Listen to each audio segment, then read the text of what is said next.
अच्छा, आवाज मत करो प्लीज। देखिए यहाँ पे हम आज शब्दकोश टूल वाचन आहे आणि शब्दकोश म्हणजे काय मला माहिती। शब्दकोश म्हणजे काय? डिक्शनरी तुम्ही म्हणताय बघा। आपण जगताना किंवा दैनंदिन जीवनात अनेक सारे शब्द अपन ऐकत असतो।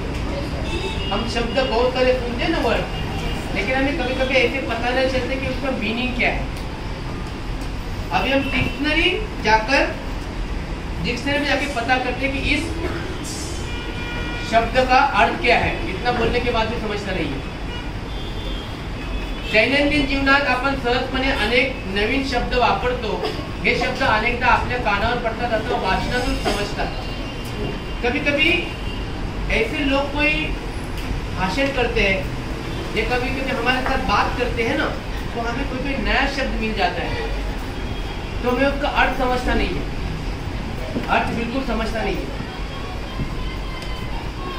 संदर्भानुसार आपण त्यांचा अर्थ लावतो व त्याचा उपयोग करायला शिकतो। संदर्भ मतलब क्या होता है? अर्थ। जैसे कि हम अर्थ लगाते हैं और उसका यूज करते हैं जीवन में। तो इसी प्रकार प्रत्येक वेळी त्या शब्दाचा नेमका अर्थच त्याचा आपल्याला समजलेली असल्याचे नाही। कभी कभी समझो मैथ्स टीचर है ना, ब्लैक बोर्ड पे एक सम पढ़ाते हैं, लेकिन जब पढ़ाते तब हमें नहीं समझता है। वही मैथ्स सम हमारे फ्रेंड को पूछते हैं, अरे कैसा है, वो जल्दी समझाता है ना हमें, तो हम समझ लेते हैं, लवकर आपल्याला कळतं तेव्हा यामधले क्या तर अशा अर्थाने त्यांनी अगर हमें समझता नहीं है तो फिर समझ जाता है। कधी कधी आपल्याला शिक्षक शिकवतात ते कळत नाही, कधी कळतं जब मेरा फ्रेंड मुझे समझाता है, बराबर ना। तो इसी प्रकार हम शब्दकोश का पता लगाते, उसमें हम अपन अर्थ त्याचे शोधतो। भाषिक समृद्धीसाठी शब्दांचा नेमका अर्थ माहित करून घेणे अत्यंत आवश्यक असते। यासाठी शब्दकोश हे महत्त्वाचे साधन आहे। जर आपल्याला एखाद्या शब्दाचा अर्थ शोधायचा असेल तर आपल्याला शब्दकोश हे महत्त्वाचं आहे। म्हणजे त्या शब्दाचा अर्थ कसा शोधायचा? आपण शब्दकोशात शोधायचा आहे, बरोबर ना। यावर्षी आपण शब्दकोशाची ओळख करून घेणार आहोत। नवीन शब्दांचे अर्थ आपण शब्दकोशातून पाहू शकतो। हे शब्द शब्दकोशातून कसे शोधता येतात त्याचे मार्गदर्शन या पाठातून मिळते। नवीन शब्दांचे अर्थ तुम्ही शब्दकोशात पाहायला शिकावेत, त्याची सवय तुम्हाला लागावी, या शब्दांच्या अर्थाची मजा घेता यावी, या दृष्टीने या पाठाचा अभ्यास महत्त्वपूर्ण आहे। म्हणजे या पाठात काय सांगितलेलं आहे हे लिहिणं बंद करे बाबा। या पाठात काय सांगितलेलं आहे, जो आपल्याला शब्द कठीण वाटेल त्या शब्दाचा अर्थ आपण कशात शोधायला पाहिजे? शब्दकोशात। आणि आता महत्त्वाचे ठरणार आहे आपल्याला शब्दकोश। बघा, एक हा नाट्य जसं नाटक रूपांतर हे धडा असतो ना, एक छोटी नाटिका आहे। शाळेच्या मधल्या सुट्टीमध्ये नेहा व सायली या दोन मैत्रिणींमधला संवाद आहे। म्हणजे शाळेची मधली सुट्टी होते ना, रिसेस बोलते ना उसको हम, तो उस छुट्टी में सायली और कौन है? नेहा, उनके साथ दोनों के साथ कन्वर्सेशन है। ये कन्वर्सेशन आपको यहाँ पे दिया हुआ है। नेहा म्हणते, सायली, स्वातंत्र्य दिन, प्रजासत्ताक दिन या शब्दांमधील 3 शब्दाचा अर्थ दिवस असा आहे, हो ना ग? ती प्रश्न विचारते। बघा, प्रजासत्ताक दिन आणि स्वातंत्र्य दिन या 2 शब्दांमधला एक दिन हा शब्द आहे। या दिन हा शब्दाचा अर्थ दिवस म्हणून सांगितलेला आहे, बरोबर आहे ना। तिला प्रश्न विचारते, कोण विचारते? नेहा। कोणाला विचारते? सायलीला। सायली म्हणतो, हो असंच आहे, का ग? प्रश्न म्हणते, तुला काय अर्थ, म्हणजे काय, तुला काय पाहिजे? का ग, का विचारतेस अशी तू? नेहा, अगं मागच्या धड्यात हा शब्द आला होता, तेव्हा बाईंनी या शब्दाचा अर्थ सांगितला होता गरीब। म्हणजे दिन ह्या शब्दाचे अर्थ काय सांगितले होते? गरीब। आणि आता काय आहे? दिवस आहे। आता काय आहे? दिवस आहे। मग हे बरोबर आहे का? मागे जेव्हा सांगितलं होतं बाईंनी तेव्हा या शब्दाचा अर्थ दिन सांगितलं, तिकडे दबा। तर मग आता प्रजासत्ताक आणि और पीछे प्रजासत्ताक आणि दुसरा कुठला आहे स्वातंत्र्य दिन. या शब्दाचा अर्थ काय होतो दिवस होतो. आणि बाईंनी मागच्या वर्षी आम्हाला काय सांगितलं होतं नीटचा अर्थ गरीब. बघा काय मजा आहे ती शायरी मध्ये दोन्ही शब्द नीट बघितलं का ग तू कसे लिहिले आहेत ते. सायलिका म्हणते हे दोन्ही शब्द आहेत ना ते कसे लिहिलेले आहेत ते नीट पाहिलेच का. नेहा म्हणते आपण आता पुस्तकातच बघूया शब्द कसा लिहिलाय ते. काय म्हणते नेहा की हा जो दिन शब्द आहे हा दिन शब्द कसा लिहिलेला आहे तो आपण कशात पाहूया पुस्तकातच पाहूया. सायली हा बघ मागचा धडा आणि हा शब्द दिन. नेहा अरे हो तरी दोन्ही शब्द लिहिण्यात फरक आहे. दोन्ही शब्द लिहिण्यात काय आहे फरक आहे. म्हणजे दोन शब्द दिलेले आहेत इथे बघा प्रजासत्ताक दिन ही दिनची कसली वेलांटी आहे पहिली वेलांटी. दिन या शब्दाची वेलांटी कसली आहे पहिली.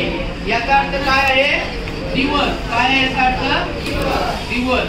आणि दुसरा जो दिन शब्द आहे याची वेलांटी किती आहे दुसरी आहे. म्हणून याचा अर्थ काय आहे गरीब. म्हणजे बोलताना आपण नो इंग्लिश मध्ये माहित असते नो म्हणजे नाही प्रोनाउन्सिएशन सेम आहे. त्याचा दिन शब्द जो आहे दिन शब्दाला ऱ्हस्व आणि दीर्घ ही वेलांटी आहे म्हणून त्या शब्दाचा अर्थ कसा बदलतो. बघा दिन अरे हो तरी दोन्ही शब्द लिहिण्यात फरक आहे. सायली म्हणते बरोबर. दिन शब्दातला दी दीर्घ आहे दिन म्हणजे गरीब. आता काय सांगितलं दिन शब्दातला हे कसा आहे अर्थ हा दीर्घ आहे ना म्हणून त्याचा अर्थ काय आहे गरीब. आणि दिन शब्दातली दीची वेलांटी ऱ्हस्व आहे. ऱ्हस्वचा पहिली मात्रा आहे इतका मतलब त्याचं म्हणून ते दिवस म्हणून आहे. आलं का लक्षात बोलू नका पाठीमागे. बरोबर. दिन शब्दात दी दीर्घ आहे दिन म्हणजे गरीब. दिन शब्दात दी ऱ्हस्व आहे दिन म्हणजे दिवस. याच्यासाठी काय बघावं लागतं आपल्याला डिक्शनरी. आणि जर डिक्शनरी पाहिजे तर मग लिखाणाचा आणि वाचनाचा काय पाहिजे आपल्याला सराव पाहिजे. हा तेव्हा आपल्याला कळतं. जर तुम्हाला दिन म्हणजे गरीब आणि दिन म्हणजे दिवस परीक्षेत समजा दीर्घ आणि ऱ्हस्व कळलं नाही तर तुमचा अर्थ वेगळा येईल.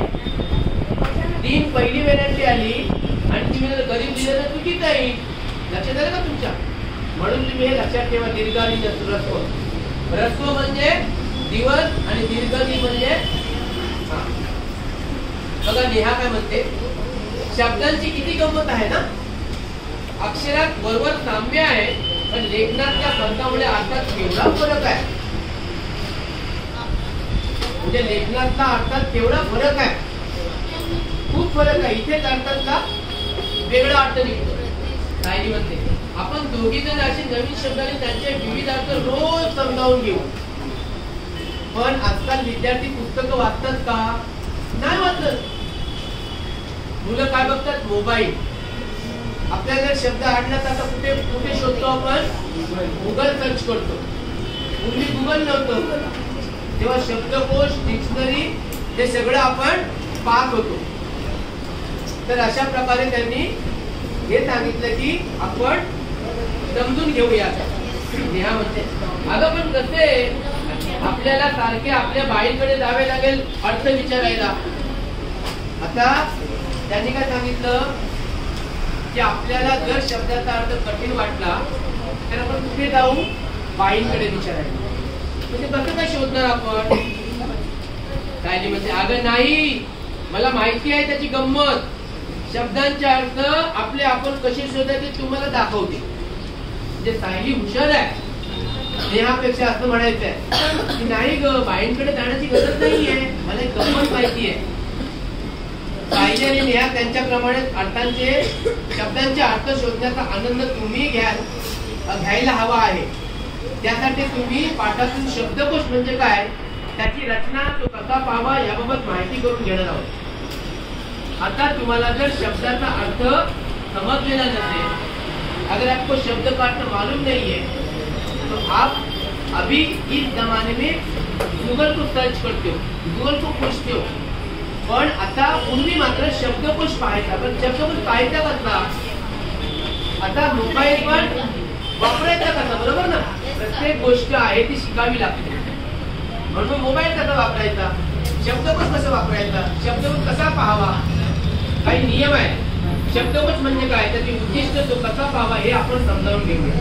बघा मुलांनो, ज्या एका अक्षराने किंवा अक्षर समूहाने एखादी वस्तू, विचार, कल्पना, भाव, गुण किंवा क्रिया इत्यादींचा अर्थ व्यक्त केला जातो त्या अक्षरास किंवा त्या अक्षर समूहास शब्द असे म्हणतात. बघा काय सांगितलंय, शब्दाची व्याख्या काय सांगितलेली आहे, लक्षात घ्या मुलांनो. ज्या एका अक्षराने किंवा अक्षर समूहाने एखादी वस्तू, विचार, कल्पना, भाव, गुण किंवा क्रिया इत्यादींचा अर्थ व्यक्त केला जातो त्या अक्षरास किंवा अक्षर समूहास काय म्हणायचं, शब्द असे म्हणायचं. काय म्हणायचं, शब्द. आता मी वाचत आहे, जर मी आहे नाही वापरला क्रियापद, किंवा मी वाचन करत आहे, वाचन करत आहे, मी जेवण करत आहे, आई बाजारात गेली, जर आपण क्रियापद वापरला नाही तर त्या शब्दाचा अर्थ, वाक्याचा अर्थ कळेल का, नाही. प्रत्येक शब्द आणि वाक्य हे महत्वाचं असतं. शब्द तर महत्वाचा असतो. शेवटचा बेंच. आता बघा कोश म्हणजे काय, तर कोश म्हणजे काय, संग्रह. काय होतो, संग्रह. संग्रह म्हणजे काय, साठा. हम जहाँ पे रखते हैं ना कोई भी सामान, उसको हम संग्रह बोलते हैं. माझ्याकडे 100 पुस्तकांचा संग्रह आहे, म्हणजे 100 पुस्तकांचा माझ्याकडे साठा आहे. हा, ठीक आहे. तर शब्दकोश म्हणजे शब्द संग्रह होय. कोश म्हणजे संग्रह आणि शब्द म्हणजे शब्दकोश म्हणजे काय, शब्द संग्रह, शब्दांचा संग्रह. जिथे शब्द साठवलेले असतात तो शब्दकोश. कळलं का? हा झाला शब्दकोश शब्दाचा वाच्यार्थ. पण विकसित भाषात शब्द संग्रह आणि शब्दकोश यांच्या स्वरूपात थोडा फरक असतो. बघा, एखाद्या भाषेच्या विशिष्ट क्षेत्रातील मर्यादित शब्दांच्या संग्रहाला शब्द संग्रह असे म्हणतात. बोला, एखाद्या भाषेच्या विशिष्ट क्षेत्रातील मर्यादित शब्दांच्या संग्रहाला शब्द संग्रह असे म्हणतात. तर त्या भाषेतील बहुतेक सर्व शब्दांचा संग्रह विशिष्ट रचना पद्धतीचा अवलंबून करून दिला असला तर त्याला शब्दकोश असे म्हणतात. बघा काय सांगितलंय, तर त्या भाषेतील बहुतेक सर्व शब्दांचा संग्रह विशिष्ट रचना पद्धतीचा अवलंब करून दिला असल्यास त्याला शब्दकोश म्हणतात. ठीक आहे. कोशात समाविष्ट केलेल्या शब्दांची रचना पद्धतशीरपणे केलेली असते. संग्रहित केलेल्या शब्दांचा क्रम कोणत्या पद्धतीने लावला आहे ते कळले तर कोणताही शब्द कोठे सहजतेने आपल्याला नक्की कळेल. अलीकडे सर्व भाषातील शब्दकोशे शब्दांची योजना त्या भाषेच्या व्यवहारासाठी वापरल्या जाणाऱ्या लिपीतील वर्णांच्या क्रमाने केलेली असते. अशी योजना करताना शब्दांचे आद्य अक्षर किंवा वर्ण विचारात घेतलेला असतो. या पद्धतीमुळे कोशात शब्द कोठे सापडेल हे चटकन ठरवते. आता आपण शब्दकोशाची उद्दिष्ट पाहूया. उद्दिष्ट काय, प्रत्येक शब्दाला विशिष्ट अर्थ असतो हे कळणे. हर एक वर्ड को, समजा वसुंधरा आहे, वसुंधरा म्हणजे काय, पृथ्वी, पृथ्वीला समानार्थी शब्द जमीन. वसुंधरा म्हणजे प्रत्येक शब्दाचा अर्थ काढायला मदत होते. हे नंबर 1. नंबर 2, शब्दाचा योग्य अर्थ माहित करून घेण्याची सवय लागणे. आता आपल्याला समजा एखाद्या शब्दाचा अर्थ माहिती नाहीये, बट शब्दकोश में देखने के बाद हमें प्रॉपर मीनिंग समझता है, इसलिए शब्दाला योग्य अर्थ समजून घेणे किंवा शब्द योग्य अर्थ समजण्याची सवय करून घेणे. शब्दाच्या अर्थाचा छटा समजणे. छटा मतलब प्रकार, योग्य छटा, वेगवेगळे प्रकार शब्दाचे समजून घेणे. कशा समजतात ते, शब्दकोशात. शब्दकोशी संकल्पना समजणे. शब्दकोश म्हणजे काय, शब्दकोश जर शब्द आपण ऐकला तरच आपल्याला माहिती होईल की शब्दकोश म्हणजे काय, डिक्शनरी म्हणजे काय. आता डिक्शनरी पण पाहिला जर तुम्ही वापरली नाही तर डिक्शनरी वापरता आपल्याला येत नाही. बहुत तुम्हारे मैंने सब कुछ देखा लेकिन मिला नहीं मुझे कुछ. ए तो एक शब्द रहते हैं, बी तो बी शब्द रहते हैं, उसका पेज नंबर रहता है. अगर आप देखते हो तो आपको मालूम हो जाएगा, अदरवाइज कुछ मालूम नहीं होगा. ओके. नेक्स्ट देन नंबर 5 शब्दकोशाची गरज व महत्व लक्षात घेणे. अभी किसी के भी मतलब जरूरत क्या है, एखाद्या गोष्टीची जरूरत असेल तेव्हा आपण बाजारात जातो का. म्हणजे माझ्या घरी हल्दी नाहीये किंवा टोमॅटो नाहीये, तर माझ्या जेवण करताना मी बाजारात जाते का, त्याचा साठा मी अगोदरच करून घेतो. मग मला शब्दकोशाची गरज आहे किंवा नाही, मग अगोदरच माझ्या मी घरी आणून ठेवणार. म्हणजे जेव्हा मला लागेल तेव्हा फक्त मी सांगतो. शब्दकोश हाताळता कसं आहे हा ते तुम्हाला फक्त सांगितलेलं आहे. शब्दकोशात शब्दांचा संग्रह, शब्दाचे प्रमाण, उच्चार, उत्पत्ती, समानार्थी शब्द या सगळ्या गोष्टी सामावलेल्या असतात. शब्दकोशात बरंच काय तुम्हाला पाहता येतं. शब्दकोश पाहावा कसा, एखादा शब्द ठरवायचा, एका शब्दाचे विविध अर्थ समजून घ्यायचे आणि सगळे अर्थ छटा समजून घ्यायचे. अशा प्रकारे आपण शब्दकोश पाहतो. आणि शब्दकोश जर पाहिला तर तुम्हाला सगळ्या शब्दाचे कठीण अर्थ शब्द तुम्हाला समजतो. ठीक आहे, धन्यवाद.